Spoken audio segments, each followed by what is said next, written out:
Hi folks, Dr. Ruby here. Wanted to touch base with you on some specifics about your final project for this class in program evaluation.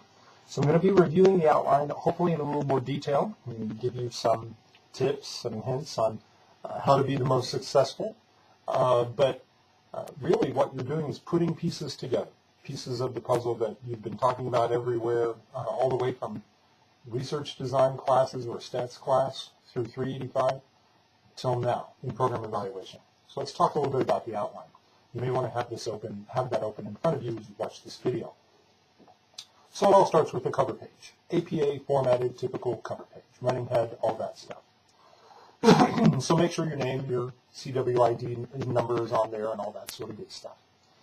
But then the next section is something that many program evaluation plans call an executive summary.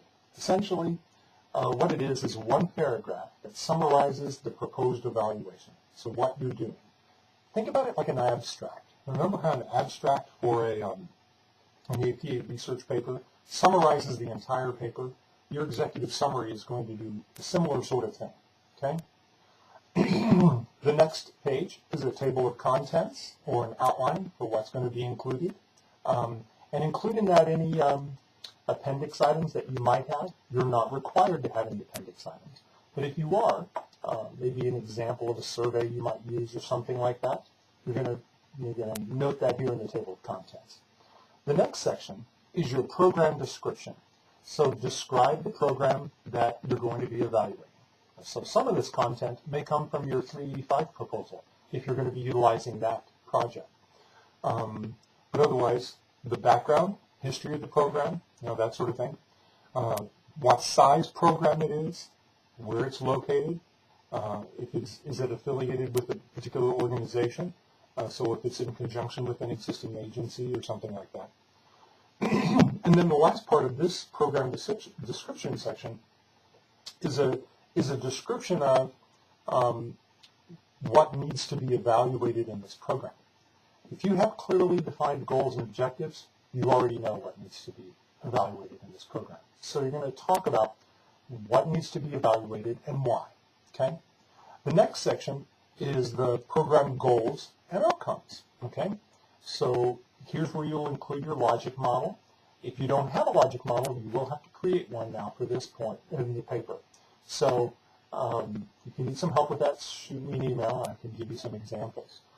But your text also talks about, the Chen text also does talk about program models, logic model. Identify who the stakeholders are. You've done some of this already in discussion posts.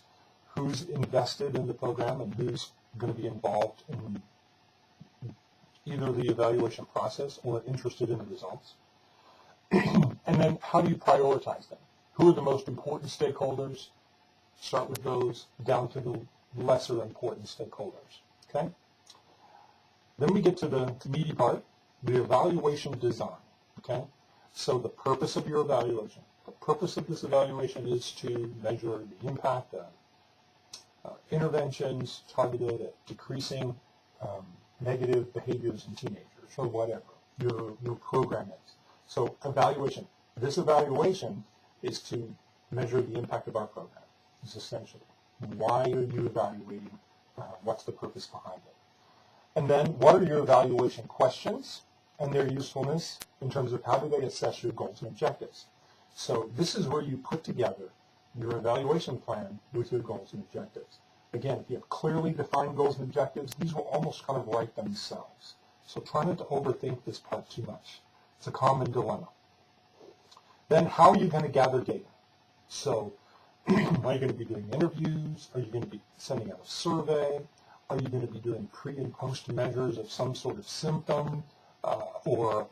Let's say, for instance, if I was designing a program to help students be more successful in school, I might measure their level of achievement before my program, carry out my intervention, and at the end of my program, I'm going to measure their level of achievement at the end. So I've got a pre-test and a post-test. And maybe I'll do one group that has my intervention and another group that doesn't. And then I'm going to run a 2-sample t-test, okay, to kind of get those juices flowing again when it comes to basic analysis. Nothing difficult here. But how am I going to measure, and then how am I going to analyze? So if you are designing a survey, or if you're using a questionnaire, this will be an appendix item. So whatever you're going to be utilizing to measure, you'll want to include that, a copy of that. But if you're measuring something that's what we call mined data that's already there, like academic achievement, you'll just describe that. You don't have to provide a copy of the academic achievement. So after I talked about how I'm going to gather the data, then I have to talk about how I'm going to analyze the data. Usually that's by some sort of either regression analysis or pre-test or post-test, something like that. Describe how you're going to do it and why that's an important way to do it. And then last in this evaluation design section is how you propose to report your findings. So are you going to create a report? Are you going to put together a PowerPoint presentation and share it with the stakeholders? How are you going to report those things? Will they be in tables? Will it be in a narrative form? All that sort of thing. The next section is something called the evaluation management plan. So this is your plan for conducting the evaluation. So it can be your timetable. In March, I'll begin to survey participants. In April through June, we will carry out an intervention. And in July, we'll do post measures or whatever. So whatever your timeline is for things. Also, related to that will be things like any meetings you might have, any where you expect to, when do you expect to be sharing your results and all that stuff. How long will it take to analyze the data, and when will you do it, and all those sorts of things. And who's responsible for all that? So if you remember the notion of a Gantt chart, that is described in, your 385 book. If this book looks familiar to you, remember that book? This book talks about something called a Gantt chart. You can utilize a Gantt chart, or you can create just your own basic timetable, either one. But that's in this evaluation management plan. And then an estimated budget. How much is this evaluation going to cost? This can be a very brief table. It doesn't have to be a detailed narrative budget. But how much is this evaluation going to cost? How much time is going to be spent? How many materials are going to be used? All that information is going to have to be incorporated into an evaluation plan at some point. So once you've done that, you have a reference page. So I'm asking you to use no fewer than 5 references. I got a great question from a student earlier this week. He asked whether or not you could utilize any of the same references you used for your 385 paper. Of course you can, particularly if you're utilizing the same program design, okay?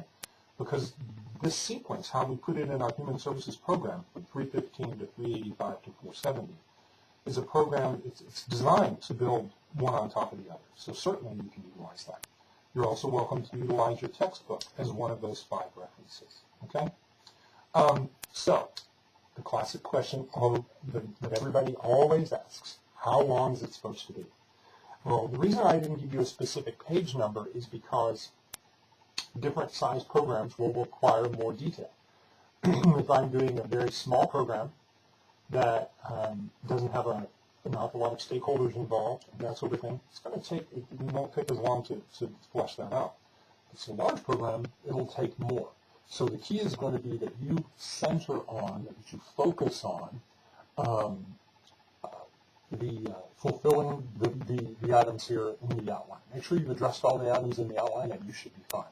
That being said, just because I know some of you are sticklers for asking, it would be hard to do this in fewer than 5 pages. Probably it would be harder to do this in fewer than 7 pages, actually, particularly if you're counting the cover page and the reference page, which I am. But I don't see you needing to do any more than 15 pages. So let's say that's our range, 7 to 15 pages. And that should give you plenty of room to do everything you need to do for this evaluation plan. Again, if you have any questions, certainly feel free to email me, and hopefully this will help you be successful in knocking this out. All right? Thanks a lot. Hope you're having a good semester. We're getting close to the end, you guys. So hang in there, and happy evaluating.